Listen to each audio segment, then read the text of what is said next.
Welcome, everyone, and thanks for joining us on this wonderful webinar today. So let's just talk a little bit about cybersecurity. So I love this quote that it takes 20 years to build a reputation for a company and just a few minutes of a cyber incident to ruin it. And I'm sure you've seen some headlines over the past few years for these big companies that have experienced this, that they've been in business for a long time, pretty reputable organizations, and then all of a sudden they have a breach, and that's all anyone can think about.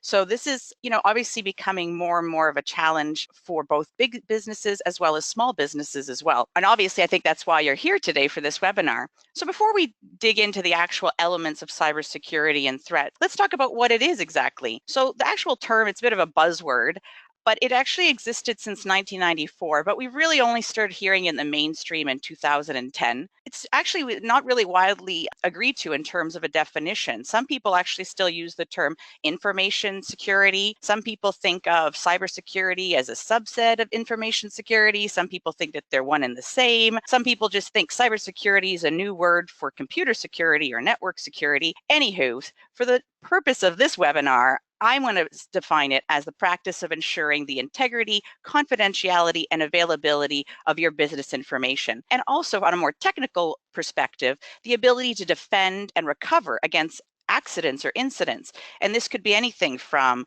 hard drive failures to power outages and from attacks from adversaries. So let's dig into why we want to do that.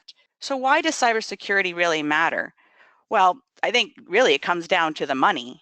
So let's look at some of the figures from our recent Cybercrime 2017 report. Cybercrime damage is going to cost about $6 trillion annually by 2021. To deal with all this cyber damage, cybersecurity spending is going to exceed $1 trillion between 2017 and 2021. The human attack surface is going to reach 6 billion people by 2022. What that means is the amount of people actually on the internet.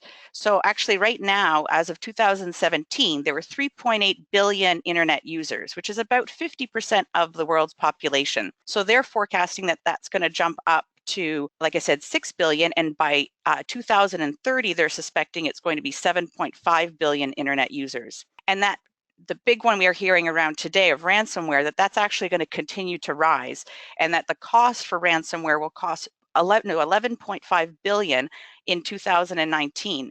And that I found this is a great stat and kind of scary from a business perspective, that businesses will continue to fall victim to ransomware at a rate of as an attack every 14 seconds by the year 2019. So that's pretty scary in terms of, and I put that out there because obviously money makes a difference, but it's also in terms of how prevalent this is going to be in the future. It's not going away. So what can we do to actually protect ourselves from this? Well, and that's what this webinar is all about. Most of it is education and awareness. So we're going to get started by just talking about, at a high level, what cybersecurity or threats are. So every internet user, I think any user, whether they're young, old, or in business, should understand this sort of basic concept, that there are different types of breaches and threats that exist out there. So the hackers, which are the bad guys, they're always looking for weaknesses and vulnerabilities. And basically, in terms of your computer, there are 3 different ways that they can find these vulnerabilities. There's physical vulnerabilities like the hardware. So either actually getting to your laptop or computer and putting in a USB drive, or getting in through your router, sort of physical hacking type of thing. There's software hacking, which is kind of finding holes in the software to try to trick your software into doing things it's not supposed to, or trick your laptop into not recognizing software that's not supposed to be there. And then the biggest component that they like to exploit is the human component. So this is where they like to play up the fact of disguising stuff to make it look like something you trust, you believe in, and basically it's to elicit a response, whether it's clicking on something and opening up some viral software, or going to a website and giving away your information to people that you didn't think you're giving it away to. So there are lots of different cybersecurity threats. These are sort of the most common ones. We're going to talk about some of these today. So overall, sort of data loss and compromised data is a big issue. Ransomware, which I just talked a little bit about, and we're going to talk about a little bit more today. we're going to talk about this one's actually becoming more and more of an issue, and I've seen some samples, and they're actually quite scary in terms of the the type of genuine, like the emails look so genuine that I would say as an employee, I would struggle to know whether or not this is actually coming from someone in my organization. And that's sort of basically impressions of executives and managers. So hackers are trying to trick people within a company to give away information. It's kind of scary. Social engineering attacks, so that's a bit of an umbrella, and we'll talk a bit about what falls within that. Viruses and also physical incidents are also on the rise as well. So in order to protect you and your company from cyber breaches, I would recommend basically 3 sort of areas that we're going to look at. The biggest one is awareness and education. Knowing what the threats are, what to look for is a big key into making sure that you don't fall victim. 2 is sort of, the software and the hardware pieces. Are you making sure that your software is safe and secure? Is your hardware safe and secure? And then having the knowledge and expertise, understanding, making sure that you're up to speed with the newest threats that are out there, and also do you have people on your team or in your business to help you that are knowledgeable about this type of stuff in case you do have an issue like a ransomware incident, or to help set up your business in a way to be better defended against these types of threats. So let's talk a little bit about, before we jump into the awareness and education portion, that cybersecurity really is everyone's responsibility in a company or in personal life. But the problem when you have this is when security is everyone's responsibility, it quickly becomes no one's responsibility. And part of running an effective cybersecurity program in your company is making sure that people have an adequate amount of knowledge to do their job effectively, and also to serve as like the first line of defense. So this is why at least having a basic security awareness, terminology, what to look for is a great place to start. And that's what we're going to cover in today's webinar. So let's talk about some of these big threats that I mentioned earlier and what they're about and what to look for. So social engineering attack. This is sort of like an umbrella statement that covers any kind of attack that relies on human interaction and involves tricking people into breaking sort of their normal security procedures. So they're trying to exploit things of the human psyche, and they find different ways to do that. So part of what falls under this umbrella are things like phishing, spoofing, pretexting, baiting. So we're going to talk a lot more in this webinar about phishing and spoofing, but I'm just going to give you a little bit of a definition for pretexting. So pretexting is a technique where, unlike phishing, which we're going to talk more about, is about sort of exactly like phishing, like with fish, but with a PH, is when you try to lure people in to click on something to divulge their information. Pretexting is like that, except it requires a lot deeper trust levels. So here's an example: is if a hacker discovers that a company deals with an insurance company, insurance claims for healthcare, if they find out who that healthcare company is, they know that, oh, okay, as part of this, they generally have to be compliant with certain regulations. So if the hacker knows what these regulations are, they could set up an email that they would send out to employees, basically from the government, saying that in order to comply with this regulation, they have to click on this company link and sign in and use their credentials. So that requires a lot, from a hacker's perspective, a lot more work. They have to kind of go in and find out about the company, about the employees, about the email structure. But again, it takes them a little bit longer, but the stakes are also much higher. So that's a little bit about pretexting. We're not going to go so much into that. And baiting is also very similar to phishing. What's distinguishing about it is it usually has like a big, exactly, bait, something, a big carrot to really lure people in. So either free music, a free movie download, and basically to get this free item, you have to surrender your login credentials. So that's sort of a high level, but let's jump into phishing and spoofing, because those are sort of the most common ones that you're going to see on a daily basis. So spoofing and phishing actually works usually together. Spoofing is the act of basically creating a pretend website or email that looks like it came from a legitimate source. So you'll see here as an example up on the screen is this one. It looks like Facebook, but when you look actually at the URL, you'll see this is not Facebook's URL. So this is and people do this with emails, websites, that kind of thing. And so this is a way to sort of get your trust so that they can steal your information.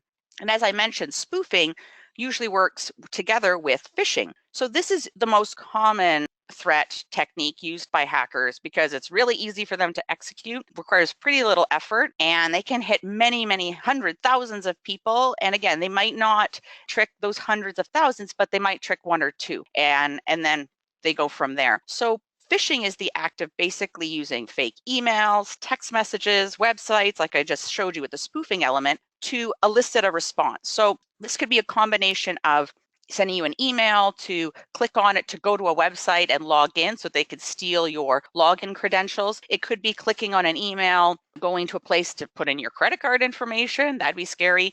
Also, even just putting in information. They send you an email saying, hey, we need your address or something because we need to confirm it. So things like that. There's just basically a way to get your information through trickery.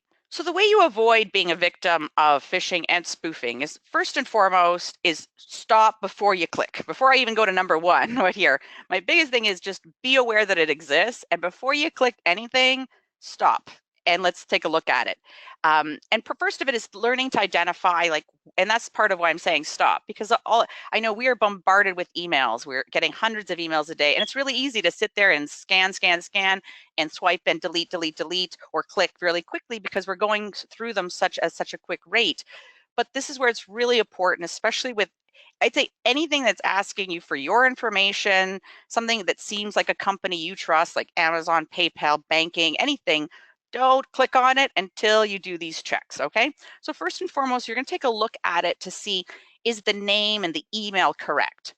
You're also going to check the link. And the way you do that is if you hover over the actual URL in the email address, you'll see the URL come up. And obviously, if it's Amazon, it should have an www.amazon.com type address, not some other kind. Another thing you should look for as well, and I found this in tons of the emails that I've received, is poor spelling and grammar. Now, a lot of these phishing and phishing schemes come from abroad, and English is not their first language, so they'll usually take an email, an actual letter that they might have found, and alter it a bit. Again, their grammar and spelling is not correct, but they don't care. They put it in there anyways. And I find that interesting because people need to keep in mind that big companies like Amazon, like PayPal, like all these big companies, they have people on staff that it's their jobs to write emails and letters and make sure that they're perfect and the grammar is perfect. There is no spelling errors. Not to say that they don't have mistakes occasionally, but for the most part, they will be perfect. So if you're getting some weird email that has like very obvious blatant spelling mistakes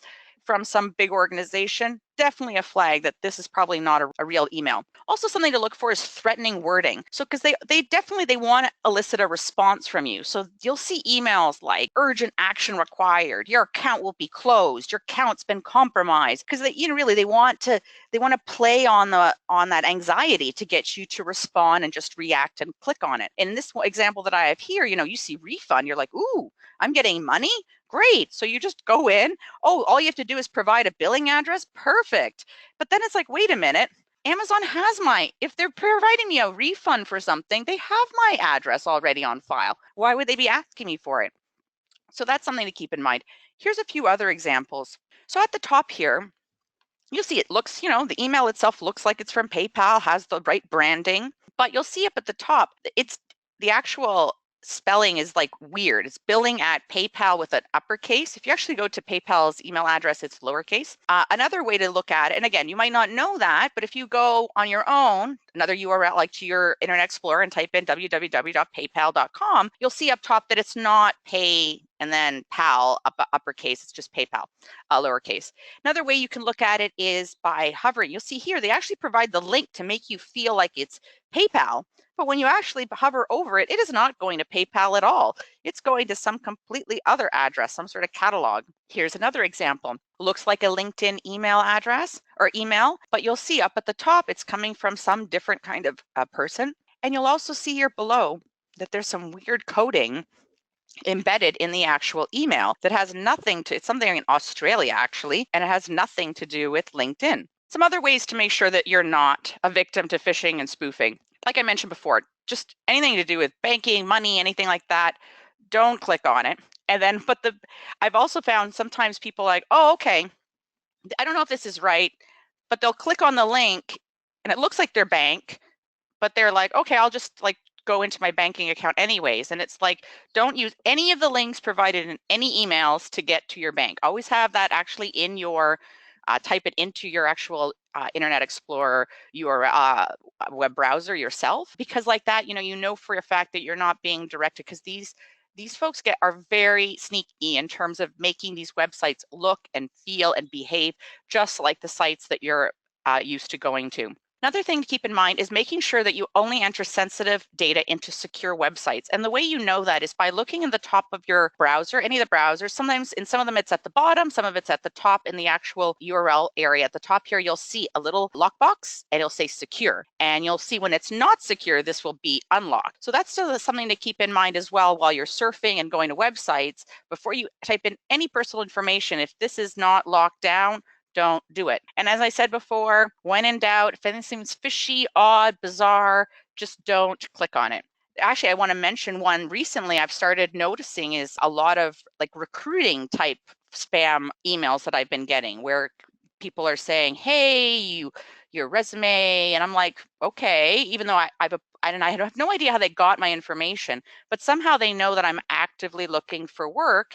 And so somehow they've kind of, again, gotten smart about it and turned it around and said, oh, we have this job opportunity for you. And I was like, wait a minute, I didn't apply there. And I checked the URL and it was going to some weird place in like, I think in Czech Republic or something. And so there was something, anyways, they're getting much smarter and much more intelligent. So if anything just seems odd or off, like I said, just don't click on it. Just either delete it or put it aside and go and do your investigation on your own without clicking on any of the links. Here's another one that's very common, and it's been coming up both in Canada and in the US. And this one scares me a lot because, you know, at work, we're busy, you know, especially people in certain departments like payroll or HR, you know, they're bombarded with people asking for stuff. And I don't know, you know, if everyone would take the time or the moment to actually go, oh, and really check their emails to say, is this actually from so-and-so? So here's what's actually happening. These hackers are getting, again, they're doing their research. They're finding out who's in a company, who and this is, you know, easily. You can go to a website, find out who the leader is, because most companies have a page with who their executives are.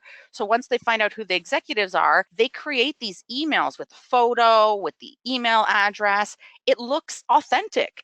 And basically, they send it internally within a company saying, hey, give me this report with this data, either, you know, tax statements of an employee or tax statements for all the employees, things like that. And it's scary stuff because, you know, a HR person, if it's coming from the CEO, would they really balk at it? No, they'd probably be like, okay. And then they would send it along. So this is something, and it's definitely coming along around tax season because again, the hackers know that these conversations, these emails are happening. So it wouldn't be odd per se to get this type of request. So with this one, I definitely recommend that to avoid this, making sure employees are aware that this is happening, that this does happen, that their emails that come in, photos, everything looks like who it should be. Another part is also, you know, probably implementing some sort of a request for a policy for confirming sensitive requests. So, you know, maybe with people who deal with HR, financial, any sort of business reporting, maybe there's a sort of, I don't know, maybe there's a code word that you guys always use when you release certain information. Or maybe when people send in emails like this, if it's not common, you know, if it's, you know, for example, the CEO never emails you for information, all of a sudden you get an email from the CEO, I would maybe call his assistant and say, hi, just want to confirm. Again, not being a pain, I just want to confirm from security perspective. But again, having something, whether it's by word of mouth, calling the person, maybe there's a text verification, something to make sure. And another way is also maybe look at how you structure your email addresses, what information you put about your company online. You know, I understand that, you know, people want to put their leaders and stuff, but I guess, do you have to put all your employees out there? Is there value in everybody knowing who all your employees are? Maybe, maybe not. And also considering your email addresses. Some people, obviously, they want to make their email addresses as easy as possible, like first name dot last name at yourcompany.com. You know, maybe you mixed it up. Maybe it's the first two initials of the first few letters of the person's first name and their last name, something a little bit different. Again, you want to kind of mix it up to make it a bit harder for these hackers to get to you. Let's talk about ransomware. So ransomware, it's a type of malware that basically, once you get it onto your computer, it restricts your files and displays a message demanding payment. And unless you pay, the restriction will be removed. So they say. So there's basically two types of ransomware. There's a lock screen, which basically, you know, once it's in there, basically you get this thing on your screen that says, you have ransomware, and the stuff's in the background, but it basically locks down your screen and you can't access your computer in the background because of the ransomware. There's also an encryption version where basically it goes in the back end and encrypts your entire drive. And the only way then that you can get to access it is by getting the encryption code from them, and they want money for it. So both very, very scary events to go. Here's an example of one that you would get on your screen. And here they're asking for $300 worth of Bitcoin. Interesting. So my biggest recommendation is, I know it's very scary when this stuff comes popping up on your screen, is first and foremost is don't pay the ransom, because really they're meant to scare you, they're meant to intimidate you, and even there's a bit of a challenge is some people have experienced, they've submitted the payment and they haven't guaranteed that their system has been regained access. So there's not this definite, like you pay and then everything's back to normal. I would, consider your computer's been infected, do you have, again, this is having someone on staff or having a great IT person, support people to help you either to try to repair it, to get your data retrieved. And also part of it as well as, we've so many other reasons of why backing up your data is important. But I think this is another perfect example of why doing regular backups of your data is important. And I know for me, I personally do this on a regular basis. I back up all my laptop information on a physical, external, removable hard drive, because even though I do put stuff in the cloud, I do put stuff on other drives, I do find that having a physical hard backup is important for this very reason. Viruses. So viruses have been around for a long, long time. We've talked about them, but a lot of people don't know exactly what they are or what they do. They're basically a type of a malicious computer program that's either sent as an email attachment or you're sent to a place and you end up downloading it without knowing it, type of thing. And it infects your computer. And then it can also, depending on the type of virus, infect anybody in your contact list if it's one that distributes itself via email. And sometimes there's some viruses that actually just going to a website can automatically download the virus in the back end. You don't have to actually click on anything. Just going to the website itself starts the download in the back end. So these viruses, they really can do a range of damage. They can send spam. They can provide criminals with access to your computer, to your contact list. They can scan and look through your computer for information that it deems might want, like passwords, financial information. It could hijack your web browser. It can disable your security settings. It can display unwanted ads. And another thing too is sometimes when they're running, viruses can attach itself to different programs. And so when you end up working with different programs and other people are working, you could spread them to other people in terms of via the cloud. So, and that's the thing, the variation of viruses out there are huge. But thankfully, there are lots and lots of antivirus programs out there. There are free ones, there are paid ones. I personally believe you get what you pay for. So investing a little, again, this is your security of your data. So investing a little bit more and making sure that you have a decent antivirus. And then part of it too is making sure that your antivirus is up to date. I can't imagine how many people I've talked to who they have it, but then it expires and they're like, and I'm like, no, it's not. You have to actually go and make sure you pay and keep it up to date, because that's what they're doing. And these companies spend, their business is keeping up to all the hackers and all the variations of viruses that are going on out there. Now, even though you do have, antivirus, it can happen where you might get a virus. So there's some things you can kind of look for. I know even though I have an antivirus, I've had a few instances where I've noticed some of these things, and then I've gone and I've done a little update of my antivirus, and then I've run the antivirus again, the scan, even though it's supposed to be doing it automatically, and it's found it after the fact.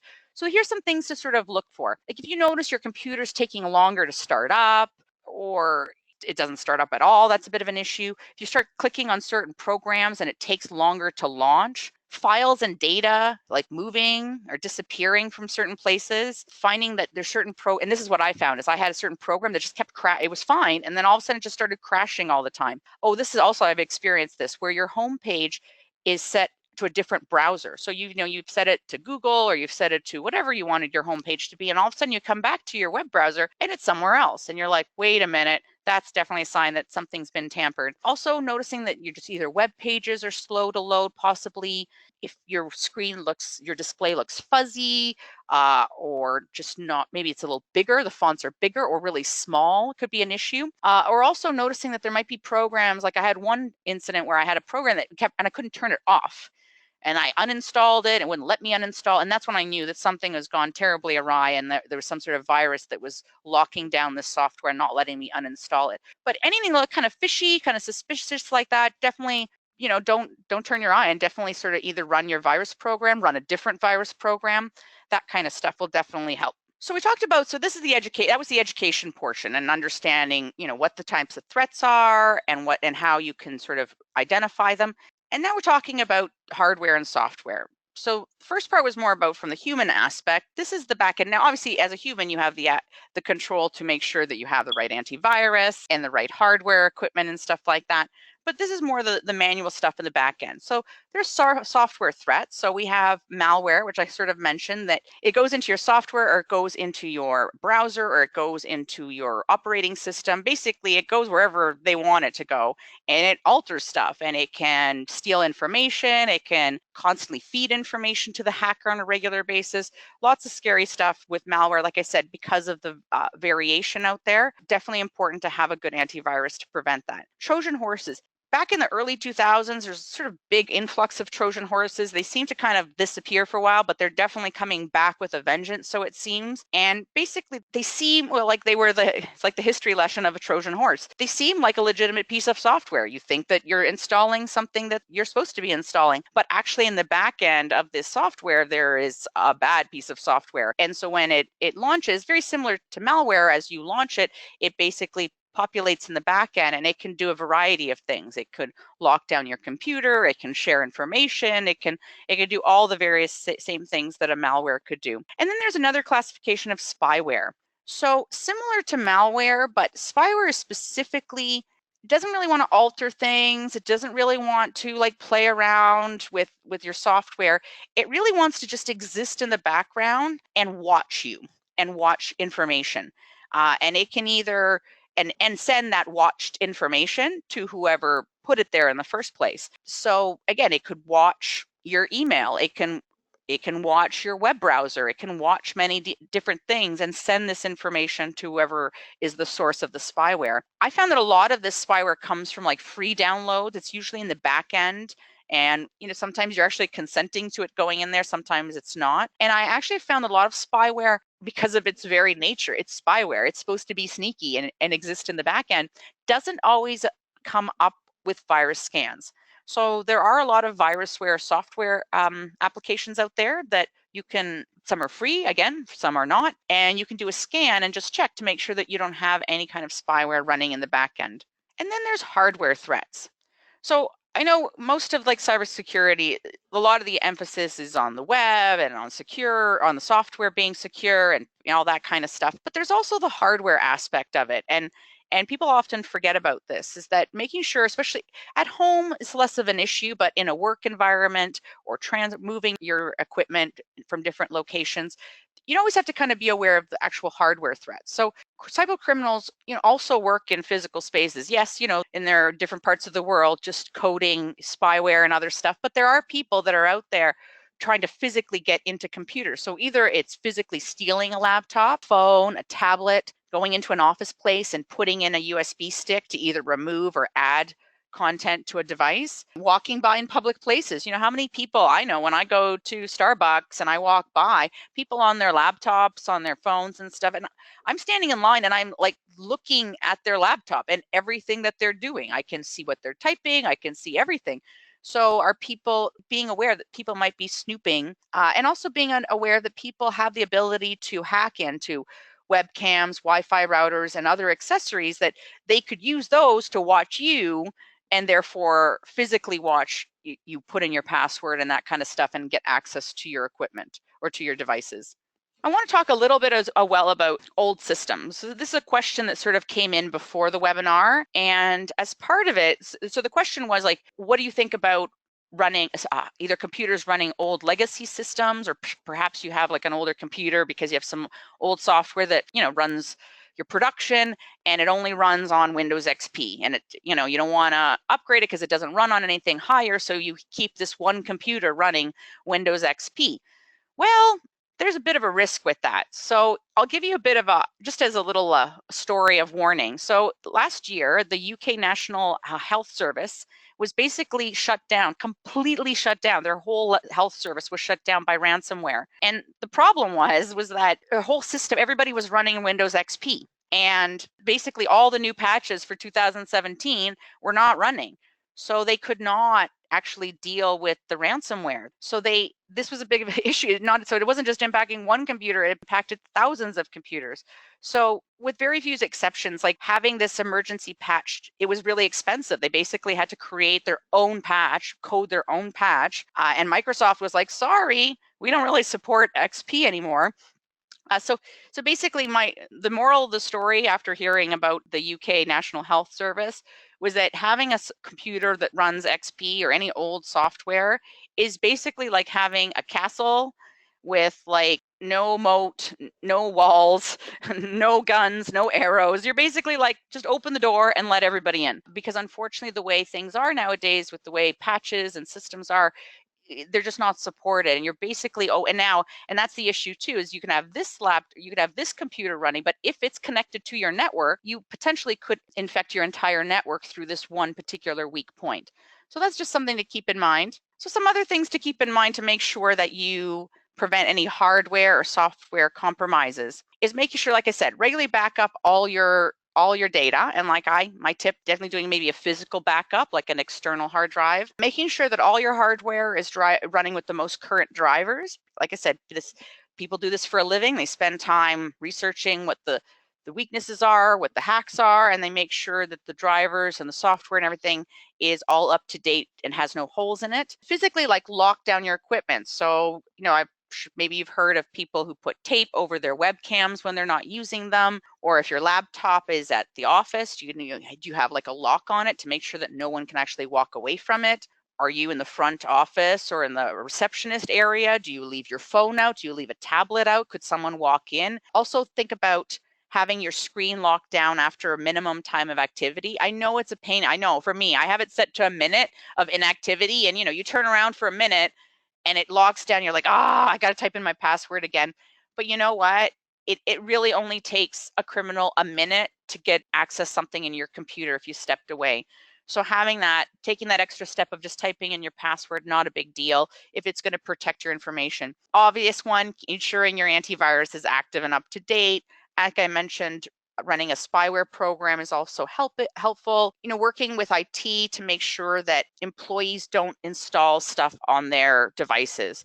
So I've actually worked at some organizations where if a device was provided to me, either a laptop or a phone or tablet, it's actually locked down, that no other software other than what they provide me can be installed on the device. And I think that's a great way, again, to just prevent potential of unwanted things being loaded on these devices. And then we didn't really talk too much about it, but there's a whole level of passwords and making sure that your employees use complex passwords. Because a lot of the stuff we talked to today was just giving your password out, but there's a whole other conversation that to be had about security in terms of making sure that people can't guess your password. Like I think every year they do a sort of study about people commonly use passwords, and 1, 2, 3, 4, 5, 6, 7 like continues. I think now most passwords require 8 digits. So the fact that people continue to use 1, 2, 3, 4, 5, 6, 7, 8 as a password is amazing to me. So again, having that conversation with employees, or actually setting up requirements when they set up their passwords, that there are digits, that there are uppercase, lowercase, and a mixture of symbols, sort of forces them to make their passwords a little bit more complex. And finally, let's talk a little bit about knowledge and expertise. So keeping yourself up to date on what's going on in the cybersecurity world is a good way to start, because again, there's always new sort of hacks and areas of concern sort of happening. So, you could put yourself on one of these feeds just to get a regular update, weekly update. There's some common ones that I put here: Hackers News. Another one, recommend Dark Reading, securityintelligence.com, and KrebsonSecurity.com. It's a fellow smart guy, but he's also always talking about sort of different security threats. subscribe to one of those and just sort of keep up to speed with what's going on in the cybersecurity world. And also consider leveraging like some expertise from a company. So I don't know, within your organization, whether you have anyone who's an expert in cybersecurity, but consider going to a company and asking them to evaluate your current security measures. And they could, a lot of them will go through what you currently do, both your software, your hardware, even your human aspect, your procedures, and they can talk to you about recommendations on how to make your business more and data more secure. And they can also help you with ongoing maintenance of all of this, your antivirus and all these different devices and stuff to make sure that everything is safe and secure. Great. Well, I really hope that you guys found this webinar helpful, and I hope you'll join us for our next one.